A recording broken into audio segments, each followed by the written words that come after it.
Yes, thank you for this opportunity. I'm Allan Ggita, a Jesuit priest originally from Uganda, but working in Nairobi, Kenya in the Jesuit Development Office since January 2020. It's a work that involves raising funds to support our missions in this Eastern African province that comprises of 6 countries of Kenya, Uganda, Tanzania, Ethiopia, Sudan, and South Sudan.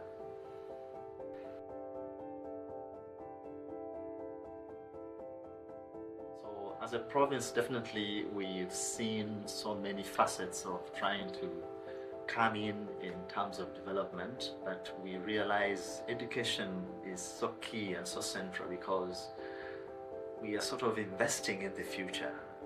Definitely the other aspects are very important, peace and nutrition and all that, but we see if we invest in education, then we give a chance to empower the young minds in also participating in their own future, because at a given time we are either going to pull back or we're going to put our energies elsewhere. But if we give them this investment, then they can take on this mantle of developing themselves. They have the skills, they have what it takes to build their communities, to build their societies, to build their entire nation, because then they have something that you cannot take away from them. Yeah, so in that way we feel education will be our biggest entry into development.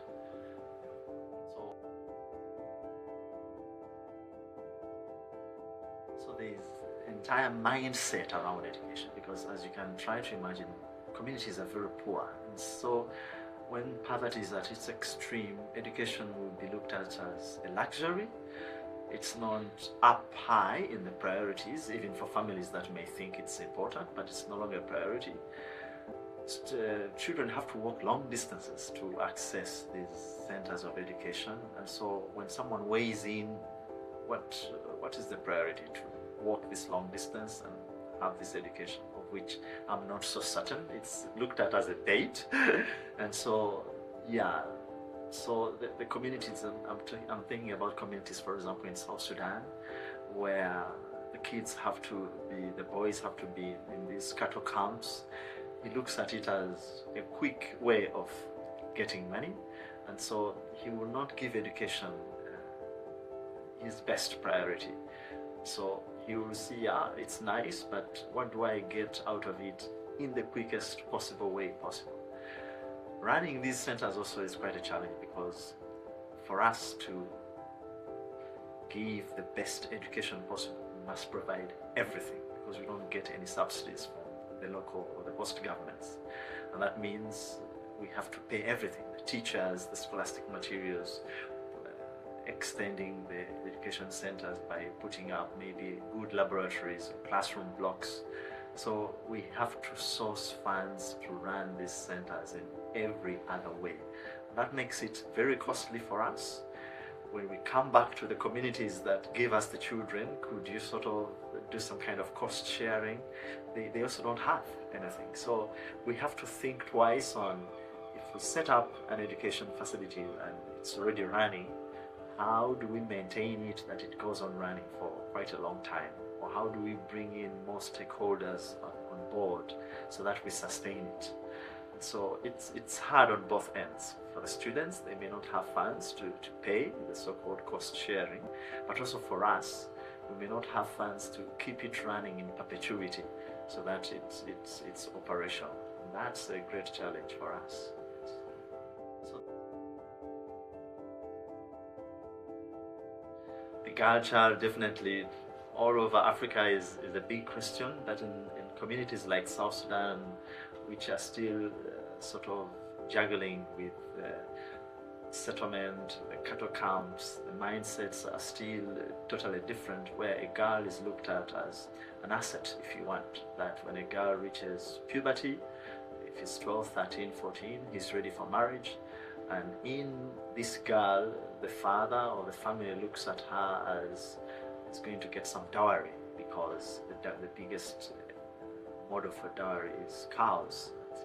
The boy's family must pay a given number of cows. They have their different criteria, the height of the girl, the beauty of the girl, And so they would not really prioritize sending this girl to school.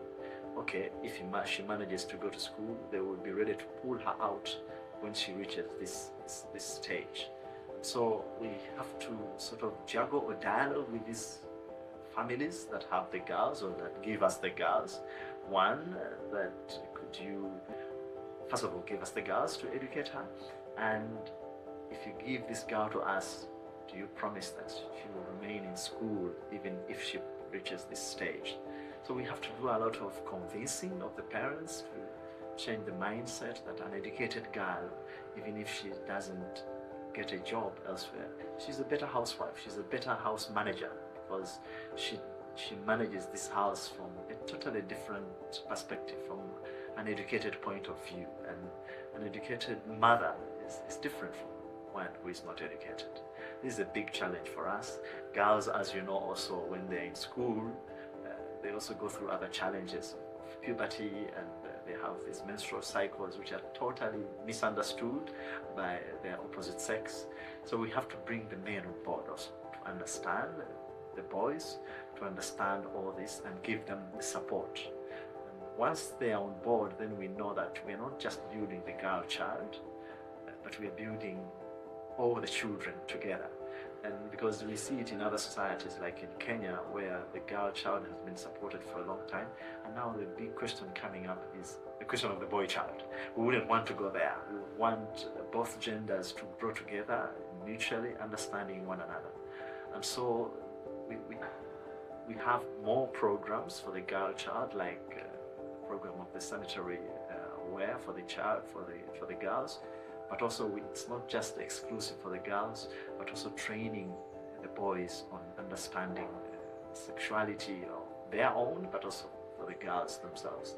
And this helps in a way of keeping both genders in school. Yeah. And what, for example, the Irish Jesuits International have supported us a lot by setting up this program of the GLOW program. Girls know their own worth. It's to enhance these children to be kept in school when they